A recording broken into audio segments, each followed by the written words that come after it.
Assalamualaikum warahmatullahi wabarakatuh. Saya Rusdiatu Zahirah binti Ahmad Ramizu, nombor matrik 058922. Saya dari Diploma Teknologi Maklumat.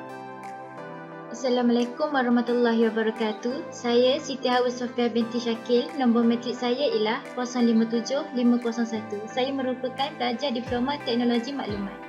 Hai, Assalamualaikum warahmatullahi wabarakatuh. Nama saya Nur Izzah Zahirah binti Muhammad Anwar dan nombor matrik saya 058780. Saya daripada Diploma Teknologi Maklumat. Assalamualaikum warahmatullahi wabarakatuh. Nama saya Nur Ain Amirah binti Azhar. Nombor matrik saya 058963 dan saya dari pelajar Diploma Teknologi Maklumat.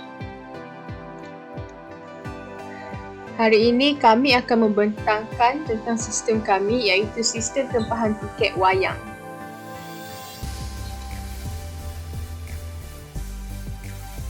Era informasi yang memberi revolusi dalam kehidupan asas manusia sejagat kini memperlihatkan bidang sains komputer dan teknologi maklumat telah memajukan semua aspek kehidupan manusia, termasuklah perubahan dalam senario pengurusan perniagaan dan keusahawanan. Pelbagai organisasi dan industri kini bergantung kepada teknologi komputer dalam menjalankan aktiviti-aktiviti dan operasi harian mereka.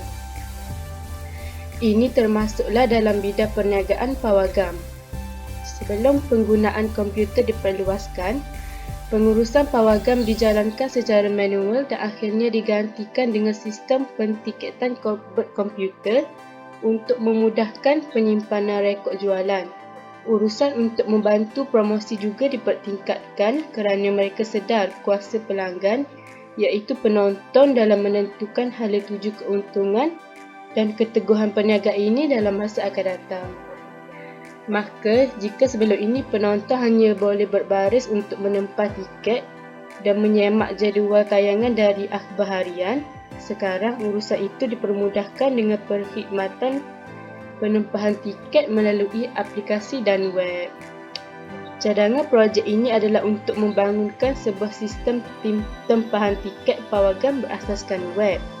Dengan pembangunan sistem ini, pengunjung pawagam boleh melayari internet untuk menempah tiket dan membuat pembayaran secara online, melihat informasi wayang, merancang masa untuk menonton wayang dan memilih tempat duduk yang digemari mereka.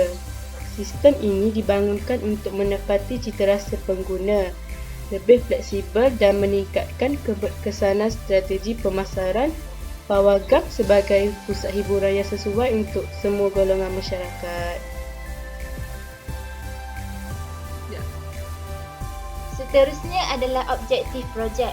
Objektif projek dapat disenaraikan berdasarkan skop projek, kesediaan perkakasan dan sumber-sumber yang ada. Objektif projek ini adalah seperti berikut. Yang pertama, membangunkan sistem penempahan tiket pawagam secara online supaya pelanggan boleh menempah tiket pawagam tanpa berbaris di kaunter dan membuat tempahan awal sehari atau lebih daripada masa tayangan. Yang kedua, menyediakan alternatif untuk pelanggan meninjau senarai filem dan jadual tayangan pada tarikh yang dikehendaki. Yang ketiga, menyediakan sistem katalog bagi filem yang sedang dan yang akan ditayangkan beserta profil bagi setiap filem untuk rujukan pelanggan. Yang terakhir adalah sebagai bahan promosi dengan pendekatan pemasaran terus kepada pengguna dan menghasilkan kelebihan persaingan dalam pasaran pawagam. Seterusnya adalah skop projek. Skop pembangunan projek ini mempunyai 8, iaitu 1. Pemasaran, memberi lebih nilai kepada pelanggan. Kedua, jualan tiket, iaitu menambah kuota jualan tiket. Ketiga, subskripsi pelanggan, iaitu mencipta program setia pelanggan.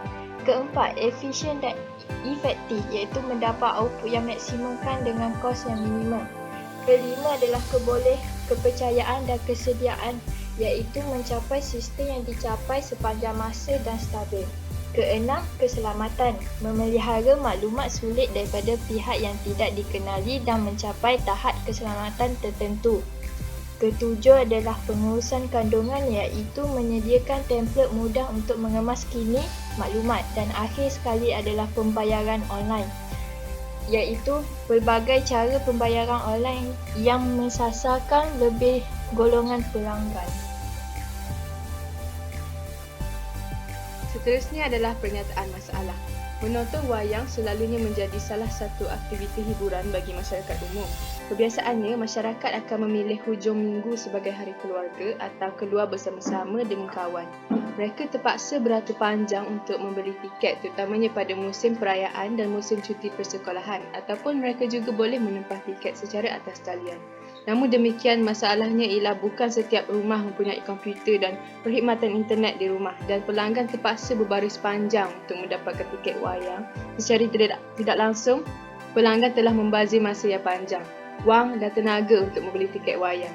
Ini menyebabkan mereka yang ingin berhibur dan rehat pada hari cuti semua habis digunakan dalam membeli tiket wayang. Selain itu, bagi mereka yang berada di luar rumah susah hendak menempah tiket wayang secara atas talian. Ini kerana perkhidmatan internet tidak diperuntukkan pada setiap tempat. Mereka terpaksa mencari kafe internet atau tempat-tempat yang mempunyai wifi untuk melayani internet. Ini adalah tidak efektif. Namun demikian, dengan adanya teknologi yang baru, pengguna dapat menggunakan aplikasi telefon bimbit untuk mendapatkan tiket wayang. Ini bukan sahaja dapat menjimatkan masa dan tenaga pengguna, tetapi juga mengelakkan keadaan berbaris panjang di kaunter depan pawagam. Seterusnya, saya akan terangkan DFD level 0.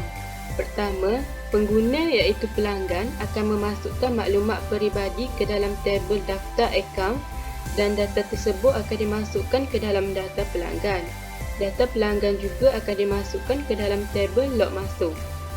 Admin iaitu pekerja akan masukkan maklumat, nama dan kata laluan ke dalam tabel log masuk dan data pekerja tersebut akan dimasukkan ke dalam tabel log masuk juga. Seterusnya, admin akan mengemaskini maklumat ke dalam tabel pilih cerita. Data tersebut akan dimasukkan ke dalam data cerita. Pengguna akan masukkan maklumat cerita ke dalam tabel pilih cerita. Data tersebut akan dimasukkan ke dalam data cerita. Seterusnya, maklumat tempahan tiket wayang tersebut akan dimasukkan ke dalam tabel tempahan tiket wayang dan data tersebut akan dimasukkan ke dalam data tempahan tiket wayang. Setelah selesai membuat tempahan tiket, admin akan mengemaskini maklumat pembayaran ke dalam tabel pembayaran dan data tersebut akan dimasukkan ke dalam data pembayaran. Akhir sekali, laporan pelanggan, cerita tempahan tiket wayang dan pembayaran akan dimasukkan ke dalam tabel laporan. Seterusnya adalah DFD level 1. Admin iaitu pekerja mengisi maklumat log masuk ke dalam tabel log masuk atau keluar dan data tersebut akan dimasukkan ke dalam data pekerja. Admin iaitu pekerja juga akan mengisi maklumat cerita ke dalam tabel pilih cerita dan data tersebut akan dimasukkan ke dalam data cerita. Kemudian, kedua-dua data tersebut akan dimasukkan ke dalam tabel laporan cerita dan laporan cerita yang dipilih akan dihantar ke tabel rekod laporan cerita dan padan laporan cerita. Seterusnya, laporan cerita tersebut akan dikemaskini dan dihantar kembali kepada admin. Seterusnya adalah DFD level 2. Pengguna iaitu pelanggan akan mendaftar dan memasukkan maklumat log masuk atau keluar dan data tersebut akan dimasukkan ke dalam tabel pelanggan. Seterusnya, maklumat tiket wayang akan dimasukkan ke dalam tempahan tiket wayang dan data tersebut dimasukkan ke dalam tabel tempahan tiket wayang. Selain itu, pengguna iaitu pelanggan akan memasukkan maklumat pembayaran ke dalam tabel pembayaran. Akhir sekali, semua maklumat tempahan iaitu data pelanggan, data tempahan tiket wayang dan data pembayaran akan dimasukkan ke dalam tabel memadam tempahan. Seterusnya adalah ERD. Entiti yang pertama iaitu customer mempunyai attribute customer name, primary key customer ID, phone number, customer email dan password. One or many akan select one movie. Dalam entiti movie ada language, movie ID iaitu primary key, movie description, end time, movie name dan start time. One akan booking one or many tiket. Dalam entiti tiket terdapat seat number, ticket number iaitu primary key, price, date dan movie ID iaitu foreign key. One ticket must one payment. Dalam entity payment terdapat total payment, customer ID iaitu foreign key, payment ID iaitu primary key dan payment type. Bagi entity admin pula terdapat phone number, admin ID iaitu primary key, admin name, password. Admin akan manage movie dan manage customer. Itu sahaja daripada kumpulan kami. Sekian, terima kasih.